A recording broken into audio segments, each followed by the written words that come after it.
For the record, Senator J.B. Jennings for Senate Bill 454. This bill is a bill I've put in for several years, and I'll give you the history behind it. This goes back to a tragedy that took place in 2018 in Southern Maryland, the Great Mills High School, with a shooting at that high school that unfortunately killed two students, one the shooter and one his girlfriend that he went after. After that shooting, that tragedy, the legislature, a bunch of us met. I remember speaking directly with President Miller that morning afterwards saying we have to do something. And the thought was we have to come up with, a more robust school resource officer program. Legislation was introduced. We passed it. It was called the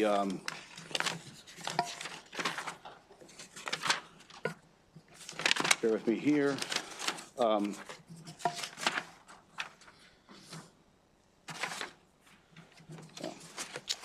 The Safe Learn Act of 2018. With that legislation, the idea again was putting school resource officers in all the schools, starting at high schools, working our way to middle schools, and eventually elementary schools. The thought never crossed our minds that some jurisdictions would say, hey, we want school resource officers, but we don't want them to have their firearm with them when they are in the school. And unfortunately, some jurisdictions have decided to do that. And these resource officers, they are police officers. They are there for safety. They're not there to do any type of policing in the school. That's what a principal does. They're there strictly for, God forbid, something happened where somebody come in and want to harm a child. They're there to protect those children, those teachers, administrators, and all the other individuals in that school system. They have their service weapon there as a tool to protect them and disarm and neutralize whatever threat is there. So what this bill does, as you can see, it's pretty simple. It's a simple one line that says that a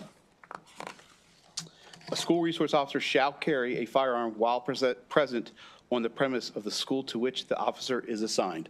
That's all it does. It's making sure that we have our school resource officers, when they are doing their job, they are armed so that they can protect those that they are there to protect. I'm not getting into what jurisdictions don't do this and doesn't do it. It's just, it was a state program that we adopted in 2018 to do this. And we want to make sure that if we're doing that program statewide, that those officers are armed and can protect everybody the way that they need to. I say that because, down here we do our jobs. We are protected by officers every day. We do have a trooper sitting here in our corner of this committee room protecting us. And we know there's nothing we love more than our children, and we want to make sure that they are safe in their schools. And that is why I put this in every year, and I work very hard to try to get it passed, because to me this is very important, and I ask for a favorable consideration, Mr. Chairman.